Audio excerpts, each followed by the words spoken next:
যে বিএনপি কেন আওয়ামী লীগকে নিষিদ্ধ করা হোক এমন দাবি নিয়ে খুব বেশি সোচ্চার হচ্ছে না, এই বিষয়টা আমি পরবর্তী সময়ে কোনো একটা কন্টেন্টে ব্যাখ্যা করার চেষ্টা করব।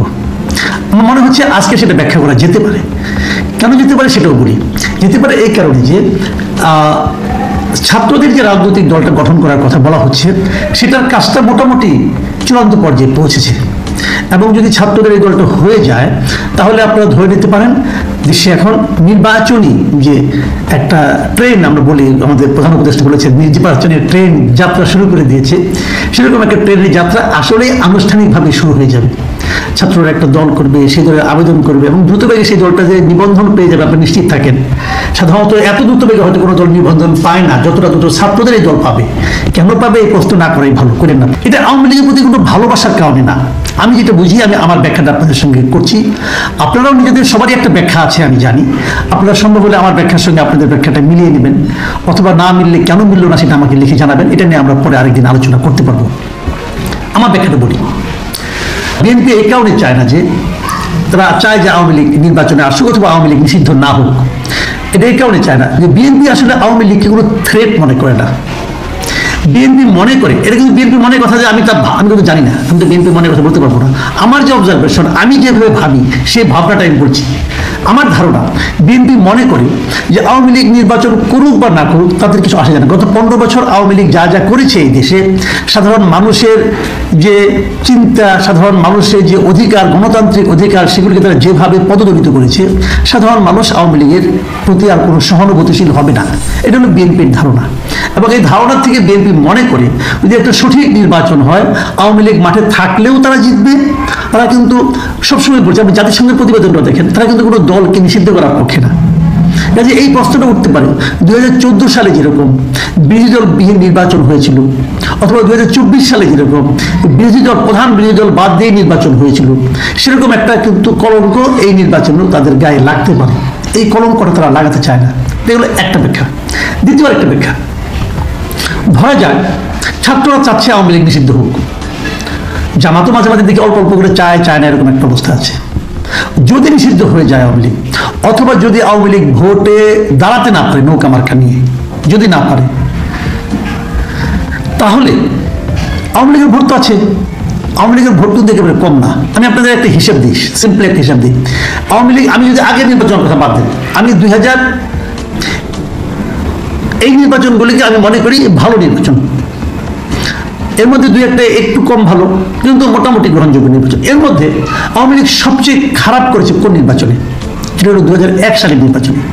2001 সালের নির্বাচনে তারা 300 আসনের মধ্যে মাত্র 62 মানে 62টা আসন পেয়েছিল।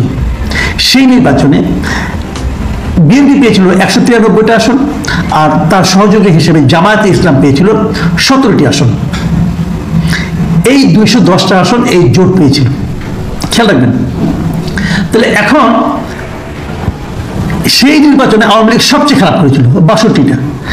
এত কম ভোট পাওয়ার পর, এত কম আসন পাওয়ার পরও সেই নির্বাচনে আওয়ামী লীগ কত শতাংশ ভোট পেয়েছিল, অথবা মোট ভোটের কত পেয়েছিল? আওয়ামী লীগ ভোট পেয়েছিল 2,23,65,516টি। 2 কোটি পেয়েছিল 62টা। এই নির্বাচনের ঝামেলাটা কিন্তু এখানে, যেহেতু বিএনপি এবং জামাতে ইসলাম একত্রে নির্বাচন করেছিল, তাদের বিএনপি যেখানে জিতেছিল সেখানে কিন্তু কিছু জামাতের ভোটও আছে, আবার জামাত যেখানে জিতেছে সেখানে কিছু বিএনপির ভোটও আছে। জামাতের ওই নির্বাচনে ভোট পেয়েছিল 23,85,361 ভোট। সেটা মোট ভোটের হিসাবে মাত্র 4.28। তবে বিএনপির যে আসনগুলি আছে সেখানেও জামাতের কিছু কিছু ভোট আছে। সেটা যোগটোগ করলে আমার ধারণা জামাতের ভোট ওই বছর সব মিলিয়ে যদি আমি ধরি তাহলে 7% বেশি হবে না। বিএনপির ভোট কত শতাংশ ছিল? এখানে দেখা যাচ্ছে 40%। এটাই হবে, এটা একটু কম হলেও হতে পারে, যেহেতু জামাতের ভোটটাও আছে। আর আওয়ামী লীগের ভোট যেটা ছিল, আওয়ামী লীগ সেবার ভোট পেয়েছিল 40.13%। আচ্ছা, ওই শতাংশে আলাপ বাদ দেন, আমি সংখ্যার হিসাবে বলি। এই যে আওয়ামী লীগ 2,23,00,000 ভোট পেয়েছে, এর মধ্যে জনসংখ্যা বেড়েছে, ভোটার সংখ্যা বেড়েছে, সব দলের আনুপাতিক হারে ভোট বাড়ার কথা। আমি ধরে নিচ্ছি 15 বছরের দুঃশাসনের কারণে আওয়ামী লীগের ভোট কমে গেছে, কমে একদম অর্ধেক হয়ে গেছে, আমি ধরে নিলাম। আওয়ামী লীগকে যারা একবার ভোট দেয় সবসময় দেয়, যারা আওয়ামী লীগকে নিষিদ্ধ করতে চায় তাদের এখানে যাবে না। যে আওয়ামী লীগকে নিষিদ্ধ করতে চায় না তার এখানে যাবে, সেটাকে বিএনপি। সহজ হিসাব, কিন্তু আওয়ামী লীগের বড় শত্রু বিএনপি ছিল গত 15 বছর, কিন্তু এখন আওয়ামী লীগকে যারা নিষিদ্ধ করতে চায় তারা হচ্ছে আওয়ামী লীগের বড় শত্রু। তাহলে আওয়ামী লীগের ওই ভোটগুলি যদি আওয়ামী লীগ নির্বাচন করতে না পারে, ওই ভোটগুলো বিএনপি রেখে যাবে। বিএনপি এই হিসাবটা খুব ভালোই বুঝে, এবং বোঝে বলে বিএনপি চুপ করে আছে। বিএনপি আওয়ামী লীগের নিষিদ্ধ চাচ্ছে না, বিএনপি আওয়ামী লীগের ভোটারদের বোঝাতে চাচ্ছে যে দেখো, আমরা কিন্তু তোমাদের নিষিদ্ধ হওয়া চাই না, আমরা চাই তোমার রাজনীতি করো। এবং এই যে ফিলিংসটা, এই কারণে আওয়ামী লীগের যখন দুঃসময়, সবাই যখন তাকে নিষিদ্ধ করতে চায়, তখন তারা যখন ভোট দেওয়ার সুযোগ পাবে, কাকে ভোট দেবে? ওই ভোটটা বিএনপির এখানে যাবে। বিএনপি যদি ওটা পায়, বিএনপি এখন ওইবার ভোট ছিল 40%, এখন বিএনপি বাড়ার কথা, আমি ধরে নিলাম আরো 5% কমে গেছে, ধরে নিচ্ছি, তারপরে অন্য সবাই মিলে প্রায় 45%। তো বিএনপি আওয়ামী লীগের নিষিদ্ধ কেন যাইবে? হিসাব কিন্তু ভাই ক্লিয়ার। আচ্ছা ঠিক আছে, ছাত্ররা একটা নতুন দল করেছে, তাদের সম্ভাবনা কি আছে? তাদের সম্ভাবনা একটা আলাপ করে এই আলোচনাটা শেষ করি আজকে। আমি আজকে থেকে ঠিক 12 দিন আগে একটা জরিপ করেছিলাম আমার এখানে। সেখানে আমার প্রশ্ন ছিল, ছাত্রদের নতুন রাজনৈতিক দল গঠিত হচ্ছে, নতুন এই দল যদি এককভাবে নির্বাচন করে, তাহলে আগামী নির্বাচনে তারা কোন অবস্থানে থাকবে বলে আপনার ধারণা? দর্শকরা ভোট দিয়েছিল, 61,000 দর্শক ভোট দিয়েছিল। 61,000 দর্শকের ভোটে তারা বলেছে ছাত্ররা প্রথম স্থান থাকবে, এই কথা বলেছে মাত্র 10% ভোটার। দ্বিতীয় স্থানে থাকবে এই অভিমত দিয়েছে 4% ভোটার।